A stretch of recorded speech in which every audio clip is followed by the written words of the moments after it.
It's a special edition of the Brett Allen Show. I can't believe we're having this conversation.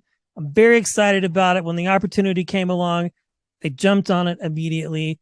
We are chatting with music legend, musician, rapper, entrepreneur. I mean, this guy does it all. Aaron Carter. Thanks for your time today, my friend. It's a pleasure to meet you. How you doing, Brett? How's everything? Doing good. I see you've got a little bit of company there. I love that. I do. I sure do. She's making, I don't know. She doesn't know you, so she's like getting in between us, thinking you're real, like actually really there. Oh, and then this one, yeah. I love So, it. If it's either dogs or cats, I think they just have that natural instinct. Well, I tell you what, I've been following you on social media and just watching what you're up to. You are very busy. You're producing, you're creating new music. You're getting ready to go on tour. In fact, I saw that you're coming to Denver here on one of your stops. So we'll hopefully have to come out and yeah, see you. But what can very people excited about expect? What have you been up to? How's life been for you, my friend? it's been just like it has been for everybody. I mean, going through this pandemic has been challenging, and we've all had to figure out different ways of, I don't know. I kind of look at it like almost like recharging our batteries, like recharging, you know, because I had been touring, I think, I don't know, what was it, 7 years straight that we were touring. And then the pandemic happened, and it was like a much needed break that, we all needed. My whole team, around me, we didn't stop. I mean, we just didn't stop. So good. It's been a good opportunity to reinvent myself, uh, put everything into perspective in the world, what's going on, and just kind of like really how I can give back. And so for me, as for my album, I'm very, very particular about how, like, if it's not good, I'm not going to release it.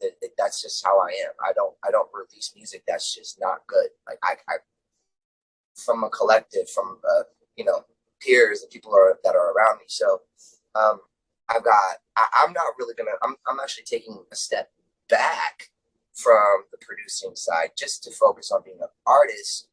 And so I have I have Yodi, who's going to be producing my album, and then Taylor Helgeson, Louis, is also my management.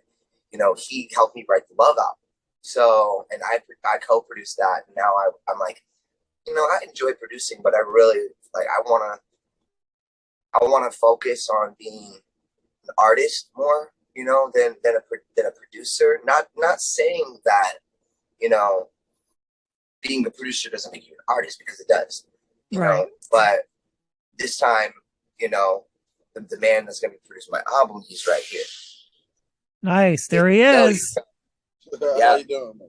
Good. How are you, he's man? gonna be the producer, and I got my boy Taylor Helgeson. That's his real name, but he goes by Louis. That's what I always know him as. So, but like, I'm just excited, and not only that, these are like the only friends I have in the world. So anybody out there watching will know that. Like, I keep a very small circle. I So, but know.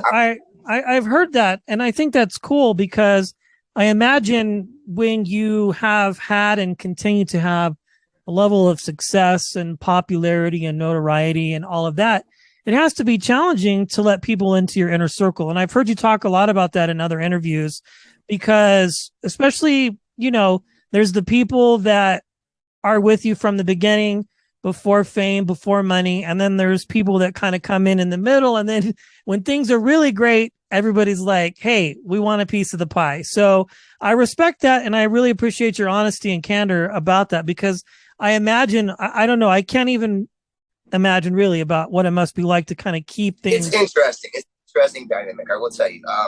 You know, before I got clean, I'm coming up October, 5 years of being clean. Yeah.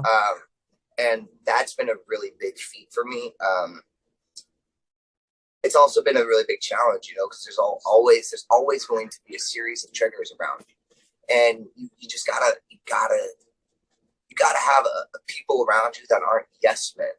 And I Right. know this is a cliche, that terminology, but it's so true.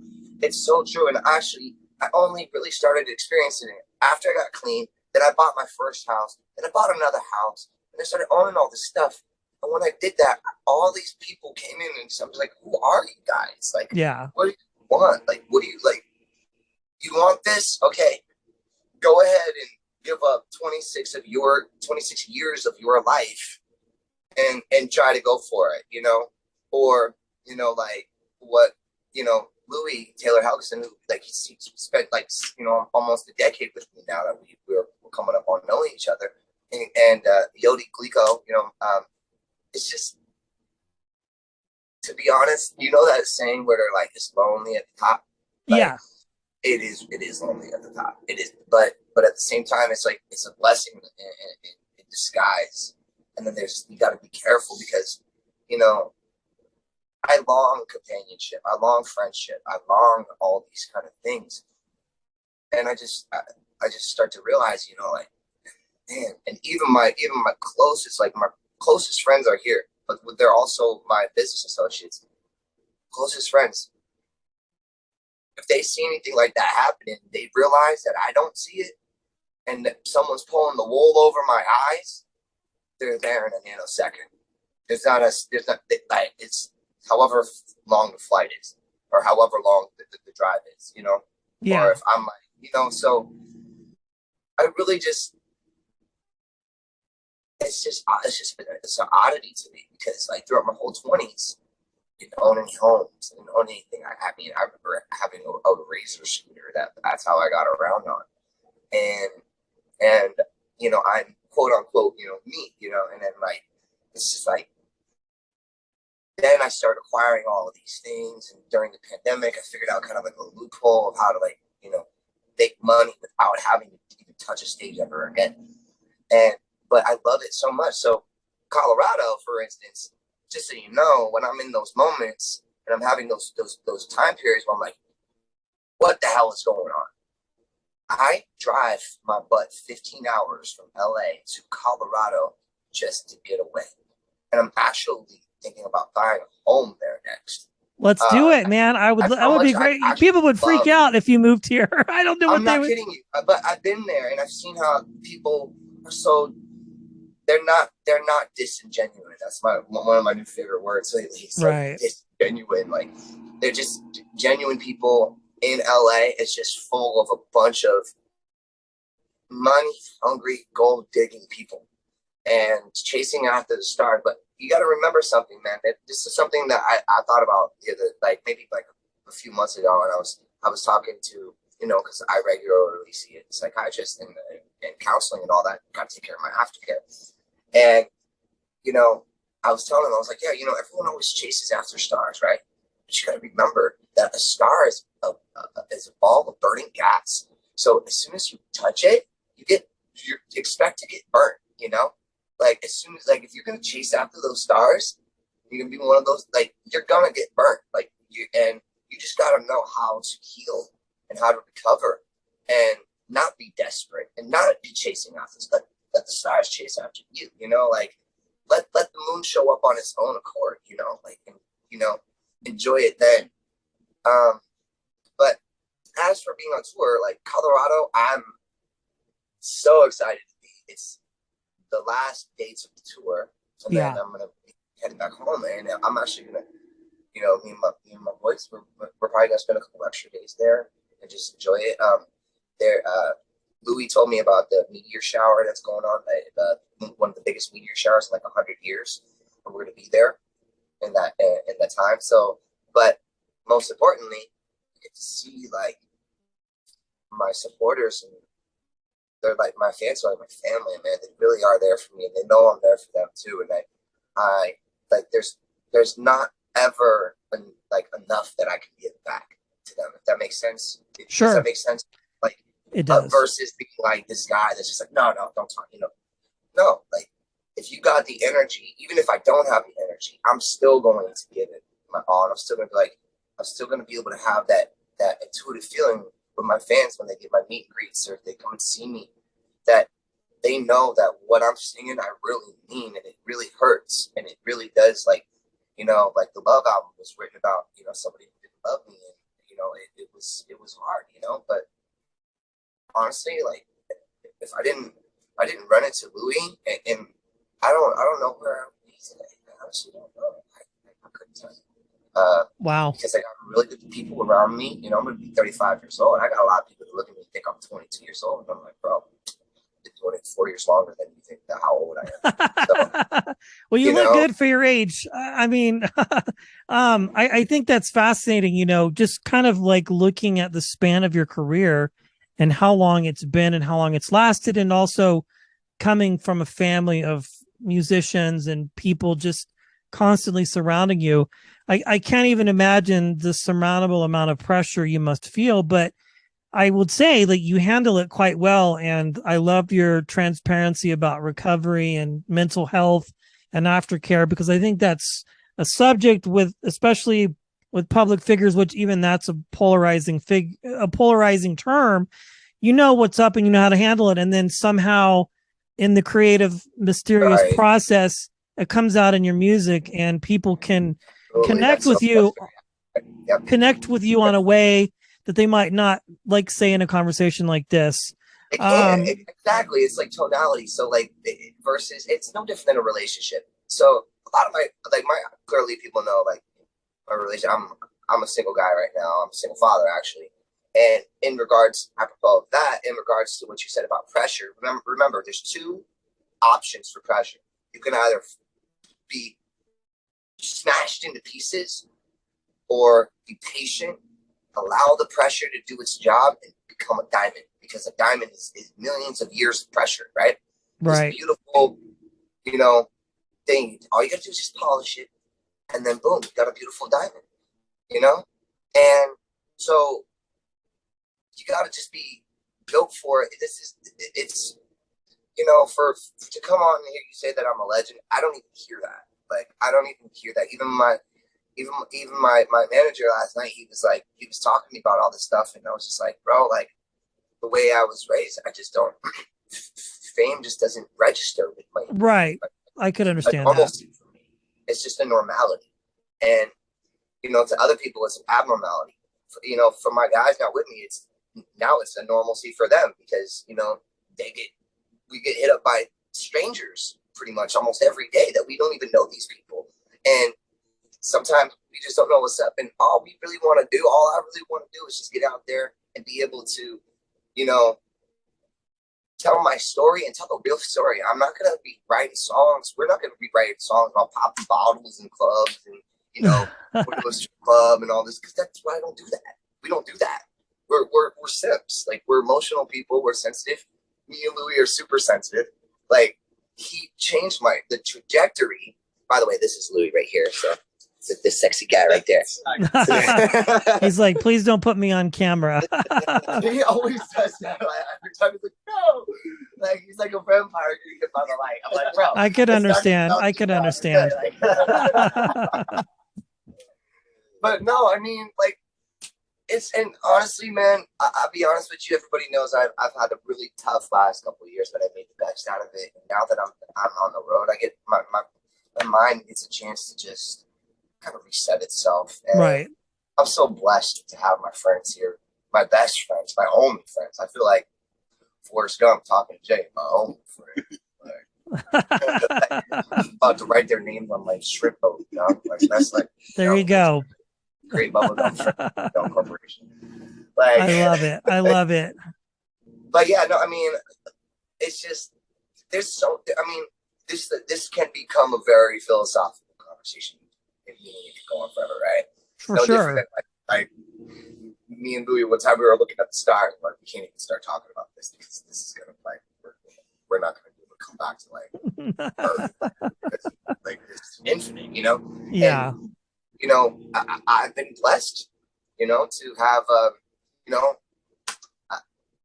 love my brother, I love you, I know we got our ups and downs, bro, but, like,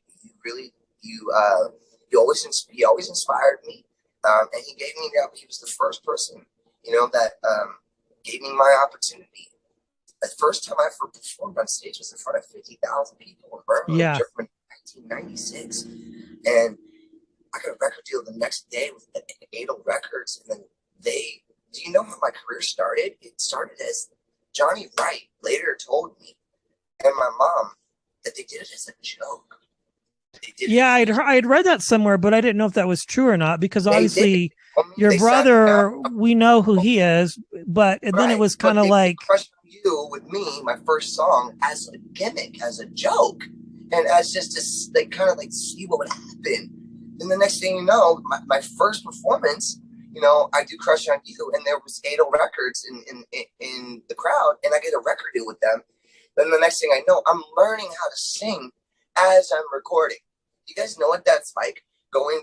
You're going through artist development while you're behind a microphone, and it's taking you 3 days to record a song. right. Like, and you're learning. The guy and Gary Carolla's like teaching me like how to sing, and like on my first album, you can hear this like older guy in the back of every song.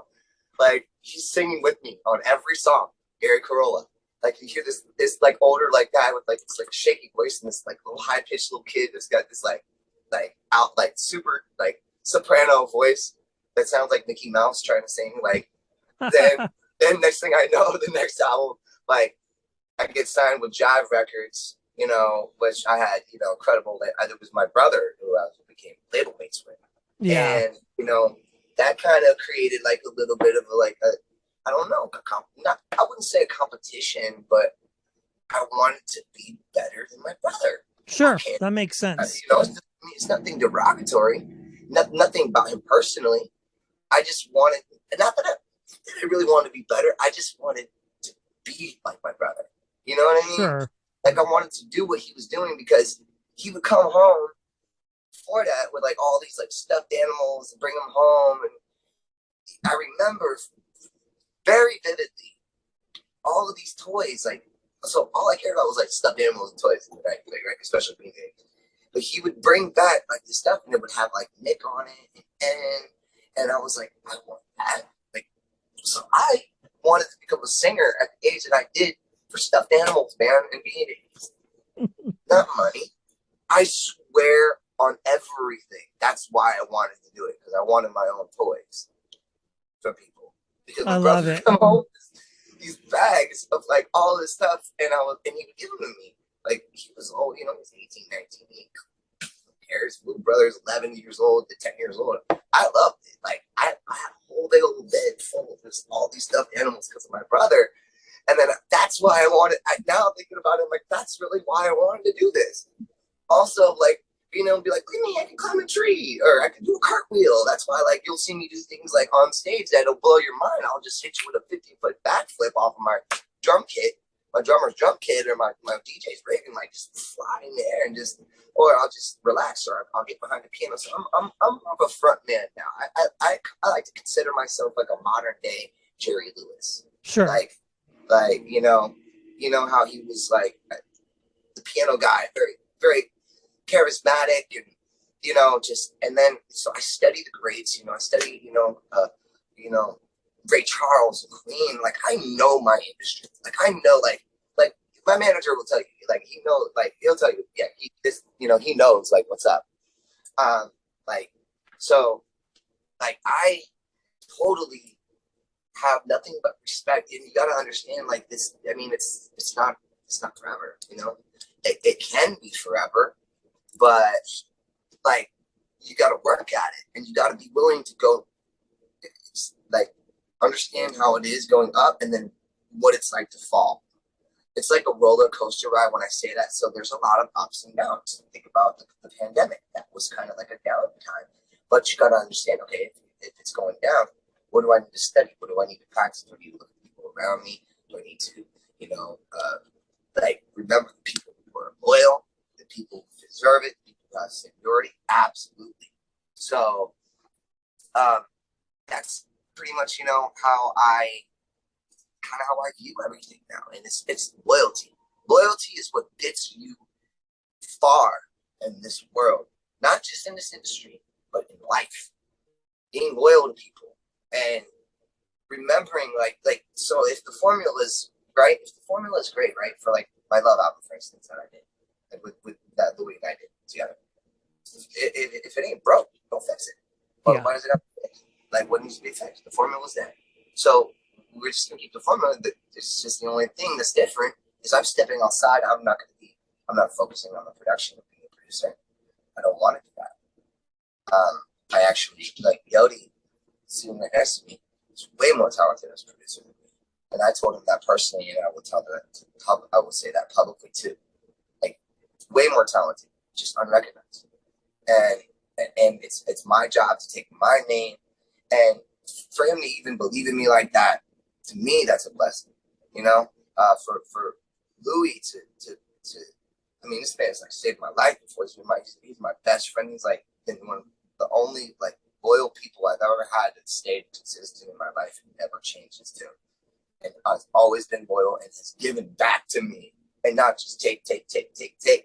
He gave so much back to me, like when we did the Love album, and you know that's what we're working on right now. And I'm really excited. But guys, like I said, patient, you know, because St. Rome wasn't built in a day, and you know, I'm not gonna just slack together a bunch of songs and put out an album. Like we're not going to do that. So if it takes a couple of years, okay. If it, you know, then it takes a couple of years. Then I'll be 36 by the time my seventh album comes out, which is my lucky number, by the way. So I hope to win a Grammy with this. And I looked at Yodi Glico and I said to him, my new producer, you know, I said, we're going to win a Grammy. Not, you know, we're going to try to win. We are going to win a Grammy because look at all the trash music out there, man. There's trash. We got so many people that are just destroying this music. It's not what it was. So I got to be that weird younger, like I'm still 34, still kind of like on the cusp of like being like a millennial, you know, but still 26 years in the game and 18 years of doing it on my own. Yeah. You know, that's the thing that people don't understand. It's like before that 18 years, you know, what was it like 8, 9 years? So 8 years before I didn't have any control of that. I was a kid, you know, but then once I started getting 15, 14, 15, I started wanting to know numbers. I wanted to know how much I was making at shows, like things that I didn't know. And, you know, like I said, it's just, when people attack me or, you know, haters want to hate on me, you know, I just learned, and I don't really listen to many people, right? I don't like to listen to people. But Louis and I had a conversation, and you know, and he was like, "Bro, like, cancel cultures aren't real. You know that like this is not like this has been going. He was like, this has been going on since like the Elton John days, and since Elvis Presley days. Like kids couldn't even walk by in the store without their moms covering, you know, their kids' eyes from Elvis Presley Yeah. because of how he danced on stage, right? And you know, one of my favorite movies, Forrest Gump.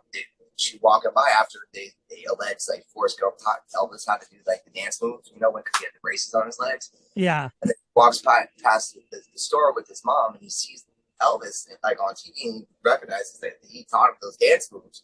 And it's like, we gotta go. This ain't for children's act, you know. And so now I think, you know, being a new father and knowing that my fans that have grown up, they all got, a lot of them have kids now and families. It's important for me to understand that aspect and to stop acting out, stop being stupid, stop being crazy, you know, stop being, you know, putting on antics for people. I don't need to do any of that. If you don't like who I really am, change the channel. All right, then watch ABC because I'm on E, and you don't like what you see, change the channel. But still pay attention. So obviously, you know, doing something right. You know, so all these sayings, you know, like, oh, you know, you made it when you got haters. Like, okay, yeah, kind of, I guess. I mean, sure. Yeah, I would prefer not to have haters, to be honest with you, because it's like, put y'all, you know, the people who want to hate on me, put yourself in my shoes and in the perspective of how I've tried to just constantly keep performing. I've never changed my tune. You know, I'm not like an accountant in the valley right now. Like, you know, I'll never give up on music. And yes, I do real estate, and I have other ventures that I do that keep money flowing. You know, but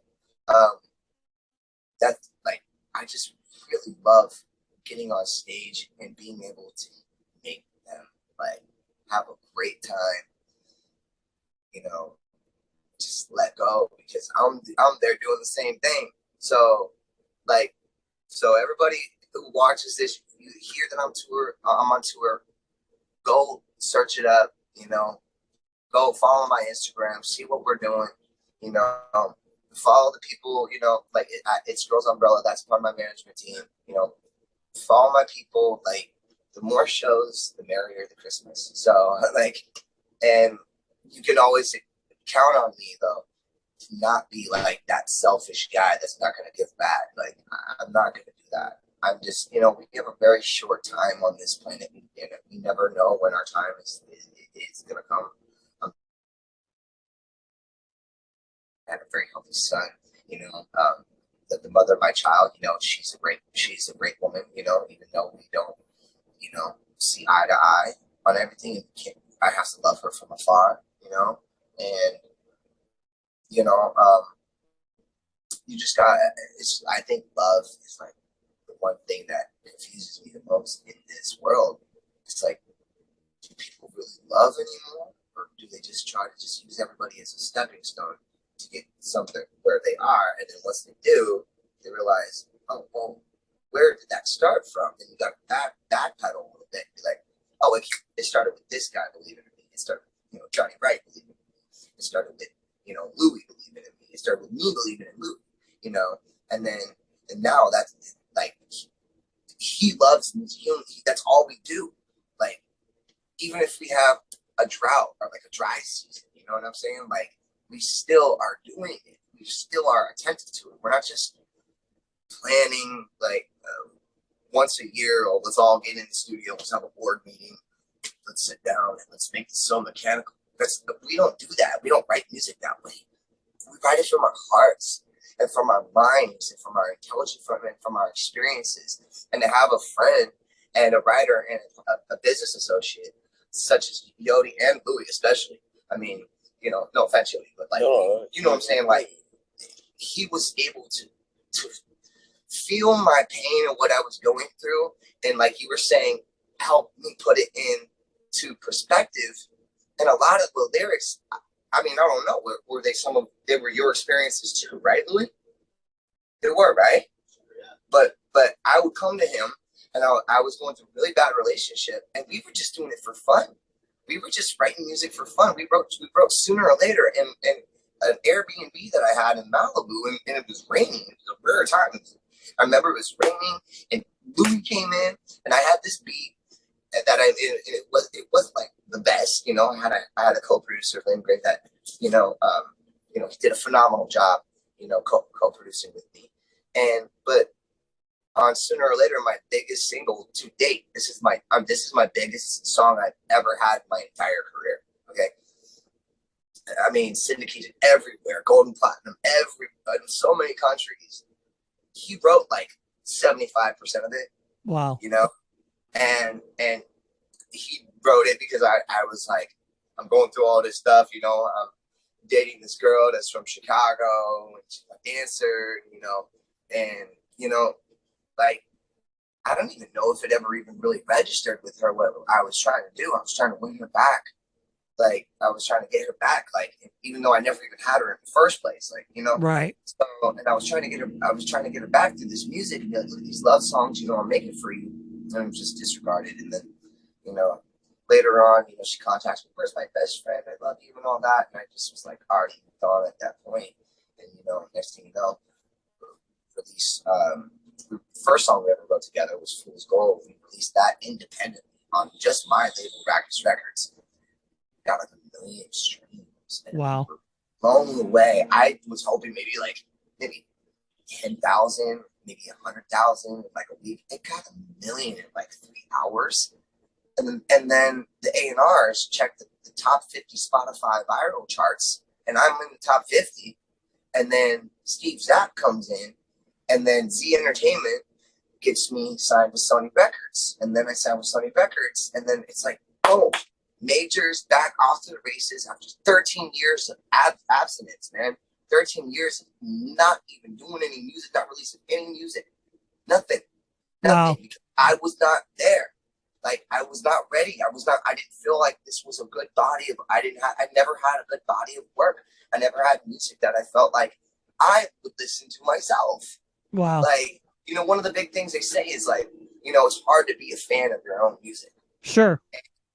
And I listen to my own music, and sometimes I can't listen to it because it's so real that it hurts, and it reminds me of like, you know, what I've grown from. And I just want to Louis, thank you for that, man, because it saved my life. I don't even think he realizes it, and that's okay. But it saved my life. I did. I I love realized. it. I know when I called my dad and I told him about him, and I was like, I'm in Malibu, and my dad was like, I was going through a really hard breakup. My dad was like, just stay strong, boy. Like, you got this, like, just stay strong. He had a real deep voice. And for some reason, like, I'm starting to develop his voice. I don't know. Hey, but just stay strong. You got somebody like that around you. That's all you need. Don't think you need more than that. So then I stuck with that. And then, it became like this. And we can go like 6 months not talking to each other, but pick up right where we left off. That's when and for me, at least, that's what I know a real friend is. Another one of my friends, like Michael Towdy from the Keys, been 13 years. He found me through TikTok. This was my homie. Like, when I was a kid, just picked up right where we left off. So it's like you don't skip a beat when they really care about you. When someone really cares about you, you don't skip a beat. And I think that as for us coming to Colorado, one, we're super stoked though. We're super blessed to be on the road. I mean, we're on tour as we speak in the bus right now. Yeah, I was going to ask about that. That's great. Yeah, I got the puppies on the road with me. They're very well behaved. They don't, and not bothering anybody. Because that's how I grew. That's how I grew up. So now I'm starting to recreate my past of how I grew up with my mom and my dad, and seeing my mom being my manager, my dad being my bus driver, us having family on the road, having doggies on the road, and just really not making it so mechanical. So I remember those days. So that's why I bring my little girl. This is actually from my mom's. This pug is from my mom's breed. She breeds I pugs. love it. And this is Nala Beans, and they're like my therapy dog. They're like therapy for me. Like I love my animals, and I just I'm just blessed, man, that I get to come back out and perform, and I'm given that opportunity after all of the stuff that I know you guys see, I know you guys watch, but you know what? Just pick and choose your battles. Pick and choose what you want to believe about me. If you really want to get to know me, then take the time to do so. Don't take like things that like antics or the way that I am on the internet so seriously. Like, relax. That's serious, man. Like, I'm Yeah, joking. I'm playing. I'm trolling you. Like, I'm messing with you. Like I'm smart. I know how to keep myself correct, keep talking about me when nothing's going on. Like, so like that's just that's just how it goes, And it's just I just I also just want to thank you, for having me on, Brett. absolutely. It's a blessing, I obviously did my due diligence on you, and so thank you for having me. Of course. 100%. I mean, again, I've been a fan from the beginning. I'm excited. I will definitely come see you here in Colorado. I'll reach out to your team and we'll get something set up.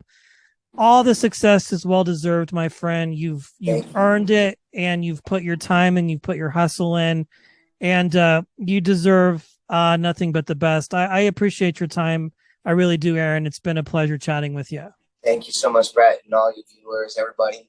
Thank you so much for tuning into this. And if you've seen where I am today, wait till you see me a year from now.